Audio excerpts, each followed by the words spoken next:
Bonsoir à toutes et à tous, ravi de vous retrouver pour votre émission Bonsoir le Prime, 2 heures ensemble pour parler d'actualité, de débats de société et de culture. Et pour moi, juste à votre droite, bonsoir Saskia Violette. Bonsoir Nicolas. On reçoit aussi ce soir Axel Red pour une actualité bien particulière. Ah oui, la célèbre autrice, compositrice, interprète belge est là pour nous raconter bien son voyage au Rwanda. Elle est partie il y a quelques jours à la découverte d'un projet humanitaire d'handicap international Belgique, ONG dont elle est la marraine. On en parlera avec elle, on reviendra aussi sur quelques de ses chansons iconiques.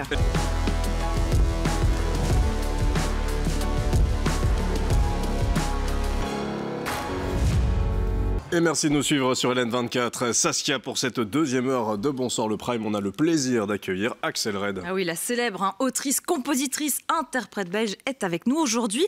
Alors pas pour nous parler d'un nouvel album, non, mais de parler de son voyage humanitaire au Rwanda. C'est en tant qu'ambassadrice d'handicap international qu'Axel Red s'est rendue au pays des 1000 collines. Elle est d'ailleurs rentrée il y a quelques jours d'une bibliothèque installée dans un village reculé à la visite d'une clinique locale. Axel Red a pu aller à la rencontre des Rwandais, notamment d'enfants malvoyants, d'enfants malentendants. Pour elle, chaque enfant, chaque personne devrait avoir les mêmes chances dans la vie pour réaliser leurs rêves. Ça fait d'ailleurs plusieurs années qu'Axel Red met sa notoriété au service de bonnes causes. En 2018, elle a rencontré des réfugiés syriens dans des camps en Jordanie. En 2022, elle est aussi allée en Colombie pour découvrir d'autres projets, notamment sur la réadaptation physique et fonctionnelle, parce que donner un peu de son temps, même beaucoup de son temps parfois, c'est le moins que l'on puisse faire quand on a une vie aussi privilégiée. C'est un petit peu la philosophie d'Axel Red.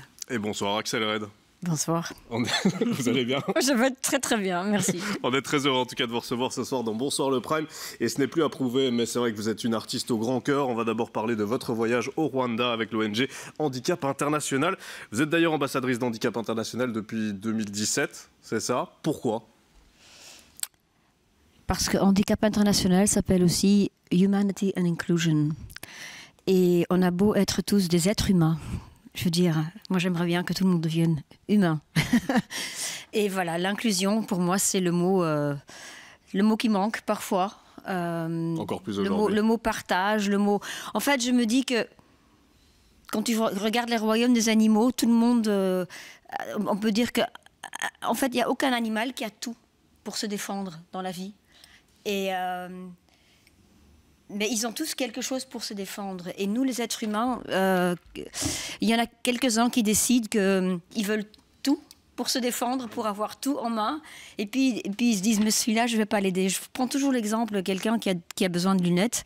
S'il est né au mauvais endroit, où il y a juste un siècle précédent, il est handicapé. Et simplement, tu lui mets des lunettes et tout va bien. Et moi, je dis toujours à une maman qui a un enfant handicapé, et c'est bien pire d'avoir un enfant handicapé dans un pays en développement, parce que, par exemple, notamment au Rwanda, c'est vu comme une malédiction. Et donc, en fait, je dis toujours à la maman, premièrement, bravo à vous, parce que vous n'avez pas fui. Parce que, je veux dire, il y a le mari ou l'homme, il fuit d'office, et la famille de l'homme aussi. Donc, c'est très, très, très déjà courageux, je lui dis de rester. Et donc je lui dis toujours, d'abord vous êtes une héroïne, et votre enfant, en fait, je veux dire, dites-vous qu'il a un rôle à jouer. Je veux dire, il a un rôle, si lui il se trouve dans une classe avec d'autres enfants, les autres enfants ils vont apprendre l'empathie, ils vont apprendre la compassion, et même au-delà, ils vont apprendre de son courage. Donc voilà, moi je trouve qu'on ne doit pas avoir pitié de quelqu'un qui est handicapé. On ne va jamais dire de quelqu'un qui manque d'empathie et qui est un enfoiré et qui se trouve à des plus hauts postes dans notre société, on ne va jamais dire qu'il est handicapé. On l'a dit, parce qu'on lui a donné toutes les chances pour réussir. On l'a dit, vous êtes donc ambassadrice d'Handicap International depuis 2017. Je voulais savoir, c'est quoi concrètement le rôle d'une ambassadrice? Le rôle d'une ambassadrice, c'est premièrement, chaque ambassadrice à son caractère, et donc je veux dire va différemment interpréter ce rôle. Mais je pense qu'on a envie d'avoir des gens qui ont une sorte de lien avec le public, qui font passer le message plus facilement. Et donc on prend des gens qui sont premièrement connus. Et puis après, plus la personne a une crédibilité auprès des gens, que les gens croient que ce que la personne raconte, ils vont être persuadés qu'ils ont envie de contribuer. Et vous, ça vous prend du temps au Et quotidien? donc, moi, c'était quelque chose qui me paraissait comme une évidence que Bah, premièrement, déjà, quand j'étais enfant, je ne supportais pas l'injustice. J'ai étudié le droit, j'ai pas trouvé la justice. J'ai eu toutes les chances de ma vie. J'ai pu étudier, j'ai pu réaliser mon rêve d'artiste. Et je me sentais très, très mal. Parce que j'avais entre-temps aussi voyagé, j'avais été au Vietnam, j'avais vu les victimes de la guerre. Avec des images très dures là-bas. Ouais. Voilà, et puis tout de suite, je me suis dit, il y a quelque chose qui cloche là. C'est pas normal que moi, je puisse réaliser tous mes rêves et que je vois ici plein de gens, en fait. Il suffit de donner, je sais pas, une prothèse, ou il suffit de donner des lunettes, il suffit de donner, et eux aussi peuvent réaliser leurs rêves. Et donc je me suis dit, il faut rendre dans la vie. D'ailleurs, j'ai une théorie que si on donne à tout le monde les vraies chances égaux, donc ce dont il a besoin. Je pense que la plupart des gens, il y a toujours quelques enfoirés, mais je veux dire, la plupart des gens, je pense qu'automatiquement, on a envie de rendre. Et ça peut paraître très simple d'ici, et en fait, ça change leur vie aussi au Rwanda, notamment avec Handicap International, Jim. Bah oui, Accelerate, vous êtes super connu, et on vous adore, on l'a déjà rappelé pas mal de fois, on va encore peut-être le dire, mais les enfants que vous rencontrez là-bas, notamment on a vu les images, est-ce que vous devez leur montrer vos vidéos en disant, ben voilà, c'est moi que vous voyez en train de chanter, c'est moi qui fais ces immenses concerts, ou est-ce qu'il y en a quand même quelques-uns qui reconnaissent Accelerate? Ou est-ce que vous en parlez pas du tout? Il y avait plein de petits-enfants qui ne savaient pas du tout qui j'étais. C'était les gens de handicap qui devaient... Oui, déjà, en fait, j'étais une star parce que j'étais rousse. Il y avait des villages où... Ils n'ont jamais vu ça? Non, donc j'étais une sorte de sorcière. Donc je me disais, si je souris, ils ne vont pas avoir peur de moi. Donc c'est très, très relatif. Bon, il y a des Rwandais, mais c'est plus alors à la capitale. Oui, parce qu'il y a encore la francophonie, oui, la Belgique. On n'est pas être trop fiers de ce qu'on a fait là-bas, mais je veux dire, voilà, il y a des gens qui parlent français et donc eux, ils connaissent. Mais franchement, moi, ce que je trouve beaucoup plus important, c'était à un moment donné, il y avait un petit garçon. Je prends juste un exemple. Et il parlait le langage des signes. Il avait la chance de pouvoir apprendre le langage des signes. Et la maman avait aussi la chance de pouvoir apprendre le langage des signes parce que c'était le programme qui présentait. Et moi, je disais, je ne veux pas parler à l'interprète, je veux apprendre un peu le langage pour avoir un contact direct parce que c'est cruel, sinon tu parles à... En fait, il n'y a personne qui s'adresse à l'enfant même. Et après, le petit garçon, il m'a dit, I like you. Et puis, j'ai vraiment je veux dire, je voulais pas pleurer en face de ce garçon, mais tu te disais, waouh, je veux dire, c'est pas normal qu'il puisse être touché tout simplement parce que quelqu'un fait l'effort de communiquer avec lui. Et là, tu te dis, on devrait tous apprendre le langage des signes, en fait. Parce que tant que tout le monde ne le parle pas, il reste aussi isolé. Et c'est un exemple de ce que je dis, c'est que, voilà, il y a quelque chose qui va pas dans comment on fait les choses dans notre société. Et donc, c'est pour ça que dans un pays ou dans un voyage comme au Rwanda, j'en sors toujours un peu brisée, mais en même temps, tu vois des gens gentils. Tu vois il y avait des familles qui, par exemple, ils prêtaient leur maison une fois par semaine sans être rémunérés pour accueillir les enfants, mais aussi les enfants justement qui avaient des problèmes, pour que les parents puissent aller travailler dans les champs. Et tu te dis, mais waouh, c'est beau. Je veux dire, et il y a aussi ça chez nous, hein. Mais je me dis que si on parlait un peu plus des gens qui font des belles choses, on serait moins déprimés. C'est pour ça qu'on est content d'en parler aussi ce soir avec ces images et avec vous, Jody. Vous dites donc quand vous repartez, vous êtes souvent brisé. Est-ce que c'est pas un peu frustrant quand on repart de se dire qu'il y aura encore énormément de travail, énormément de combats, on s'en va, on laisse les personnes? J'ai toujours ces visages en tête. Donc je veux dire, j'ai beau me dire si je suis positive, voilà, je contribue, je vais parler ici, rendre les gens conscients, ils vont donner de l'argent, ils vont prendre conscience.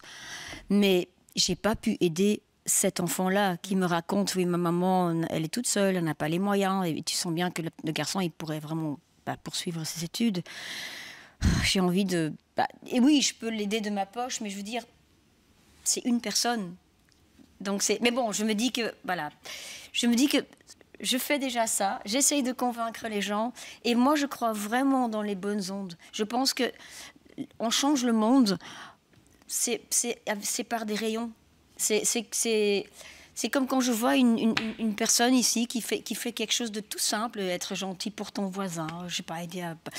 Moi ça me touche, je suis émue, parce que je me dis que c'est comme ça, c'est tout simplement comme ça qu'on change le monde. Et ça fait du bien de parler de tout ça avec vous, parce que c'est vrai que pour le moment, c'est un peu dur d'être optimiste. Par exemple, une de vos chansons est encore bien malheureusement trop d'actualité, une de vos chansons cultes. On va écouter. Deux étrangers au bout du monde, si différents. Deux inconnus, deux anonymes, mais pourtant pulvérisés sur l'autel de la violence éternelle. Donc Manhattan Kaboul, qu'on a tous reconnu avec Renaud, sorti en 2002, écrite, on le rappelle, peu après les attentats du 11 septembre 2001. Vous dites quoi en constatant que beaucoup de choses ont empiré à certains endroits du monde 20 ans après? J'ai écrit la suite. Vous avez écrit la suite? Oui, en fait, j'ai refait un album, le premier depuis 7 ans. Et j'ai écrit la suite de Manhattan Kaboul parce que justement la situation des filles actuellement en Afghanistan n'est pas voilà, je trouve même pas de mots, mais la chanson est positive. C'est dur de trouver parce que pour moi ce sont des héroïnes et voilà. Donc il faut simplement, tout ce qu'elles demandent, c'est qu'on parle d'elles. Donc on les oublie pas. C'est vraiment une déclaration d'amour à ces femmes aussi qui luttent aujourd'hui pour simplement ce qu'elles sont dans ces pays-là. Oui, et en fait, j'aurais pu l'adresser à toutes les femmes dans tous les pays qui se trouvent dans ces difficultés, parce que comme je vous dis, au Rwanda, je veux dire, la situation des filles, en fait, la situation de la plus jeune fille, plus elle est jeune, je pense que, déjà, je ne veux pas paraître l'intellectuel qui va citer les grands noms, mais Euripide, c'était un grand dramaturge grec, et il avait dit, la pire des positions à avoir dans une société, c'est celle de la jeune fille. Et c'est vrai, quand tu le vois, quand il y a des guerres, quand il y a des crises, c'est tout de suite la jeune fille qui prend tout. Et pour moi, en fait, le féminisme, il prend une toute autre connotation si on va d'abord se dire, OK, tout est important dans le féminisme et dans d'ailleurs tous les combats où il y a des discriminations. Mais si on pouvait d'abord se fixer ou s'intéresser à celles qui sont dans la position la plus vulnérable, c'est un peu ça tout ce que j'ai envie de dire aujourd'hui. Et on va parler de votre combat Parlons aussi, un peu de gratitude, de ce qu'on a, plutôt de dire ce qu'on n'a pas. C'est votre mot préféré d'ailleurs. Hein, c'est votre mot préféré, gratitude, il me semble. J'aime bien ce mot. Oui, mais en fait, il rend heureux. Et je le pratique pas toujours, hein, parce que le matin, je me lève, ça va pas du tout, il n'y a rien qui va. Tu vois, mais oui, on est tous pareils. Je veux dire, franchement, je suis pas la mère Thérèse, je suis pas. On est humain, hein, finalement. Mais oui, ça, voilà, on est humain. Mais au moins, je me dis, allez, essayons. On va parler effectivement de tout votre combat pour les femmes aussi, qui fait partie aussi de votre carrière. Juste une petite question sur la chanson que vous allez écrire, la suite un peu de Manhattan Kaboul. Ce sera avec Renaud ou pas du tout? Non, j'étais très contente de partager ça avec lui. C'était un projet. Oui, voilà. Vous êtes toujours en contact avec lui? Je peux pas dire qu'on s'appelle toutes les semaines, mais on s'aime beaucoup. Je l'appelle une fois tous les X temps, et puis alors on parle directement des choses vraies. C'est pas que ça reste pas. Il les gardera toujours une petite place comme ça. Je suis dans spécial. Et je parlais de place des femmes, de féminisme. On n'aura pas le temps de revenir sur toutes vos chansons cultes, mais on va d'abord écouter la chanson qui vous a particulièrement fait connaître ses sensualités. J'aime tes yeux, j'aime ton odeur, tes gestes en douceur, lentement dirigés, sensualité. Stop un instant, j'aimerais que ce moment fixe pouvait t'adonner ta sensualité.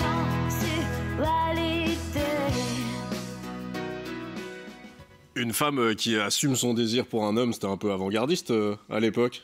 Elle disait même stop quand elle avait envie de dire stop. En fait, elle décidait ce qu'elle voulait faire. Exactement. C'était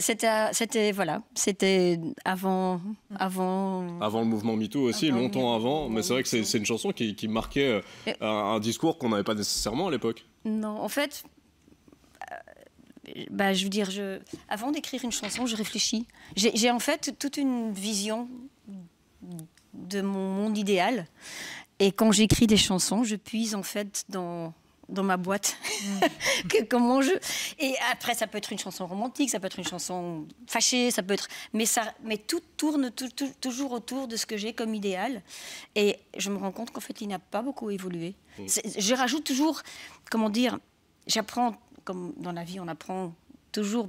Maintenant, par exemple, pendant ce voyage, je veux dire, j'ai de nouveau appris tellement de choses. Et puis, je rajoute ça simplement, mais ça ne change pas la vision que j'avais il y a autant d'années. Saskia ? Justement, j'allais vous demander ce genre de rencontre, de voyage humanitaire que vous faites. Vous avez fait quand même pas mal de pays. Ça permet de nourrir votre musique. Ça vous inspire vraiment ? Musicalement ? Oui. Ça me bloque aussi. C'est vrai ? Pourquoi ? Non, mais dans le sens où, à un moment donné, je me souviens, mes premières rencontres, justement, je me dis, est-ce que j'ai le droit de faire encore juste de la musique pour moi ? Parce que, en fait, c'est très, très lié au stade de la vie dans lequel on est. Et en fait, on appelle ça dans la médecine indienne, c'est la phase pitta. C'est quand les hormones sont les plus hauts. Donc, c'est la puberté jusqu'à la androménopause. C'est moi, en fait, parce que tu dois tuer la génération d'avant. Et donc, en tant qu'artiste, tu te dis, venez me voir. Et sur scène, c'est tu vois. Et plus j'avance, plus c'est le partage. Et donc, à un moment donné, j'étais là, moi, et puis tu fais et puis tout à coup, tu es confronté à que tout le monde n'a pas les mêmes possibilités. Et j'étais mal. Je me dis, mais toute cette lumière, est-ce que c'est normal que moi j'ai toute cette lumière et que voilà. Mais c'est génial parce que grâce à ça, vous pouvez justement transmettre des messages. C'est ça qui est génial. Oui, mais j'ai aussi mis du temps à comprendre que, comment dire, il faut trouver le moyen pour transmettre les messages. Parce que si la chanson, elle est trop dure, les gens, tu l'écoutes une fois, mais après c'est wow. Et donc maintenant j'ai compris que pour vraiment, vraiment attirer les gens, c'est un peu comme le bonbon. Je me dis, la chanson, d'ailleurs la suite pour Manhattan Kaboul, c'est que plus en fait, maintenant je travaille avec des layers, donc tu danses. Il y a des mots qui t'attirent, qui sont positifs, et après tu dis ah oui mais et tu réfléchis, mais c'est sans. Donc j'ai jamais voulu donner des leçons parce que du coup les gens ils fuient. C'est pas... vous parliez aussi de cette difficulté parfois à gérer le succès. C'est vrai qu'avec Sensualité vous avez eu un énorme succès et vous disiez justement sur ce start system, j'ai tout de suite compris que ça rendait dépressif. C'était en fait, dur à gérer le succès. C'est tous ces mots qu'on connaît en fait et qu'on ne sait pas ce que ça veut dire jusqu'à ce qu'on le vit. C'est le revers de la médaille. Et en fait, aujourd'hui, on est tous des stars. Je ne sais pas si vous avez vu autour de vous. On est tous des stars. Non, mais je veux dire dans notre tête. Je veux dire les jeunes. On veut tous être des stars, donc je veux dire, tout le monde a sa biographie. Moi, à 15 ans, j'étais la seule à avoir une biographie où tu te vantes un peu, tu exagères un peu, tu sais, you fake it till you make it. Mais j'étais la seule à avoir des photos corrigées. Comme sur un CV, on toujours un peu. Non, tout le monde. Et donc, tout le monde est stressé, et donc tout le monde connaît le revers de la médaille. C'est une belle manière de voir les choses. Autre chanson culte, c'est Parce que c'est toi. Parce que c'est toi le seul à qui je peux dire qu'avec toi je n'ai plus peur de vieillir. Parce que c'est toi. Rien que pour ça. Cette chanson qui est...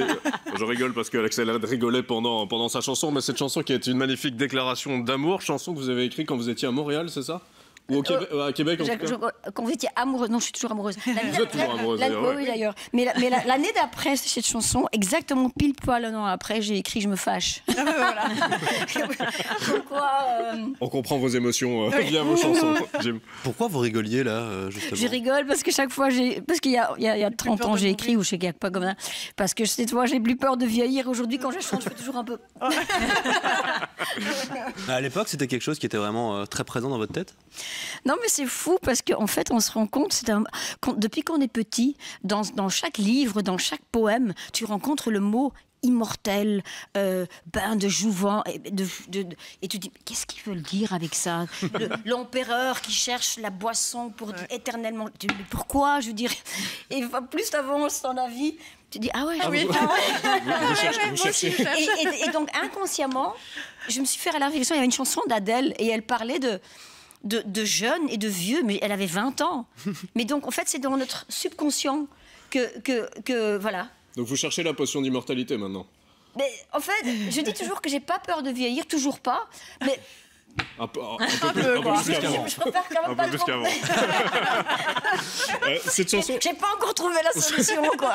cette chanson, elle a été reprise par Vianney, qui vous avait même écrit une lettre quand il avait 7 ans pour vous dire qu'il était fan de vous, c'est ça? Mais qui n'a jamais été envoyée. C'est trop mignon. Il vous a raconté ça quand vous l'avez rencontré bien plus tard, forcément. Oui, il y a quelques années, il m'avait invité pour chanter avec lui, et donc il m'a parlé de cette lettre, que en fait sa maman, par miracle, en fait il l'avait jamais envoyée, le nombre de lettres que parfois on écrit, on ne voit pas, mais sa maman l'avait gardée.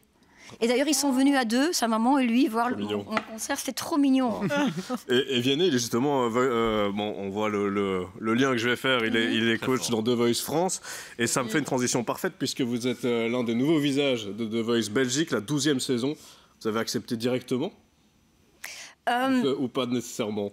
Non, mais bon, en fait, ils me l'ont déjà demandé avant. Voilà, je trouve qu'ils font ça, ils font ça merveilleusement ici de Voice Belgique, mais c'est juste que il me faut beaucoup de courage pour faire ce genre d'émission. Je l'ai fait une fois en Flandre, une saison, et autant j'adore, comment dire, aider les jeunes et un peu rendre justement une fois de plus ce que moi j'ai eu comme soutien ou comme chance dans la vie. Mais c'est le côté télécrochet aussi. Je trouve ça un peu dur parce que en fait c'est une fausse illusion que tu vas les aider parce que tu perds la moitié de ton équipe. Ah oui. Oui. Il n'y a qu'un vainqueur. Et je le prends tellement à cœur. Mais j'ai de la chance. En fait, ce qui est très chouette, c'est que en fait, le Voice de The Band, c'est mon band. Et donc artistiquement, ça va être un plaisir. Et voilà, je vais juste être contente de partager avec les jeunes. Voilà, je suis sûre, il y a plein de talents ici et c'est chouette de pouvoir les voir comme ça. Même si je suis pas là pour The Voice aujourd'hui, mais non. Mais donc voilà. pas d'élimination en tout cas dans l'équipe d'Axel Red dans The Voice.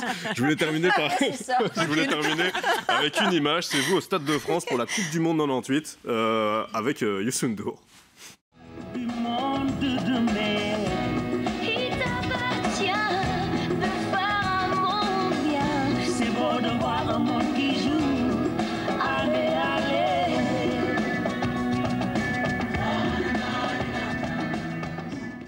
Ça vous fait quoi de revoir ces images? C'est complètement dingue.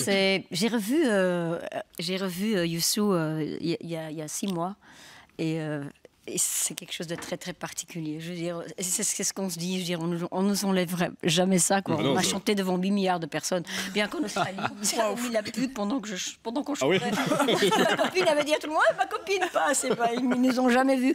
Mais c'est mignon aussi parce que grâce à cette chanson, je veux dire, justement au Rwanda ou partout en Afrique. Oui, c'est ça, ça a eu une vraie portée. Oui, du coup, de passer c'est important cette pour Coupe du eux. Monde. Donc c'est et même en Colombie, j'étais avec un handicap en Colombie il y a 2 ans et ils connaissaient grâce à ça. Donc c'est chouette. C'est totalement fou de voir ces images aussi d'une Belge au Stade de France pour la Coupe du Monde 98, tout simplement. Axel Red, surtout en Australie. Vous restez encore, sauf en Australie, vous restez encore un tout petit peu avec nous, puisque c'est l'heure de découvrir les images du jour de Jody, Jim et Saskia.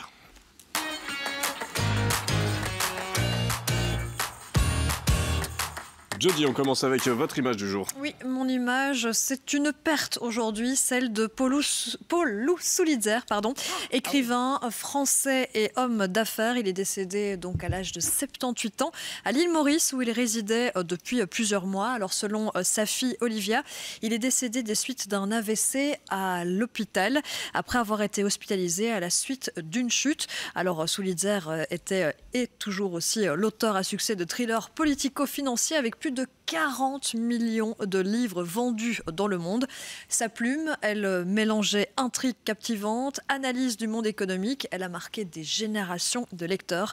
C'est donc un grand nom du roman d'aventure et du polar qui laisse un héritage très impressionnant. Saskia, on continue avec votre image du jour. Oui, alors j'ai choisi de vous montrer une petite chose. On parlait de vieillir et en fait, j'ai pas peur de vieillir parce qu'en fait, l'immortalité, c'est à travers ce qu'on laisse. C'est à travers son œuvre aussi. Exact. Et notamment ses nos voyages actes. au Rwanda aussi. Et nos actes. Et vos actes Voilà. humanitaires aussi. Vous avez bien fait de rajouter ça. Oui. Saskia, on continue avec votre image du jour. Oui, j'ai choisi donc de vous montrer un homme que l'on voit beaucoup en ce moment, Vladimir Poutine. Il a réagi en fait aux propos de Volodymyr Zelensky dans un entretien ce mardi. Le président ukrainien s'est dit prêt à des négociations avec le président russe. Il a donc lancé une ouverture pour de possibles négociations directes avec la Russie pour discuter du conflit, bien sûr, en Ukraine. Mais voilà, le Kremlin a jugé cette proposition vide de sens. Vladimir Poutine ne souhaite pour l'instant qu'un seul interlocuteur, Donald Trump. Le Kremlin a aussi souligné que Volodymyr Zelensky avait interdit par décret en octobre 2022 toute négociation tant que Vladimir Poutine serait au pouvoir en Russie. C'est donc un véritable dialogue de sourds, on le voit, entre les deux dirigeants. Près de 3 ans tout de même, il faut le dire, après le début de l'offensive russe en Ukraine. Les appels à des pourparlers de paix se font plus pressantes avec le retour, on le sait, à la Maison-Blanche de Donald Trump qui affirme vouloir mettre fin quand même rapidement au conflit sans avoir pour autant présenté de plan concret pour l'instant. Et puis Jim, on termine avec votre image du jour. Oui, on reste plus ou moins dans le même sujet. Mon image du jour, c'est un petit peu particulier aujourd'hui. C'est un éditorial du journal Le Monde intitulé « L'expulsion déguisée » en référence à Benjamin Kennel. Il est le correspondant du Monde depuis plus de 20 ans en Russie et aujourd'hui on apprend que son accréditation a tout simplement été annulée par les autorités russes. En fait, le directeur du quotidien du Monde déplore aujourd'hui une révocation sans précédent du droit des journalistes de pratiquer leur métier en Russie. L'histoire, elle s'arrête pas là parce que finalement c'est le fruit d'un bras de fer diplomatique entre d'un côté Paris et puis de l'autre Moscou. Les Russes pourraient renouveler l'accréditation de ce journaliste, mais seulement si Paris, de leur côté, commence à délivrer des visas aux journalistes russes, parce que depuis la guerre, évidemment, il y a eu beaucoup de choses qui ont été faites dans ce domaine-là. Le porte-parole de la diplomatie russe parle assez ouvertement de ces mesures de riposte après le refus donc de Paris de délivrer donc en particulier à 2 reprises le visa à un certain Alexandre Koudelia, qui est donc un journaliste russe d'un célèbre quotidien. Merci à tous les 3 pour vos images du jour. Axel Red, merci encore d'avoir été avec nous. C'est toujours un plaisir de vous avoir. C'est un plaisir. Et de discuter avec vous. On vous retrouve très bientôt, j'espère, notamment pour votre nouvelle chanson qui va sortir. Vous viendrez nous en parler? Je viendrai vous en parler. Et puis, voilà, je voudrais juste... j'espère que les gens vont quand même soutenir ce projet. Bien sûr, on l'espère. C'est très beau. On l'espère fortement et c'est pour ça aussi qu'on en parlait ce soir. Jody, dans quelques instants, c'est notre dernier invité qui va s'installer.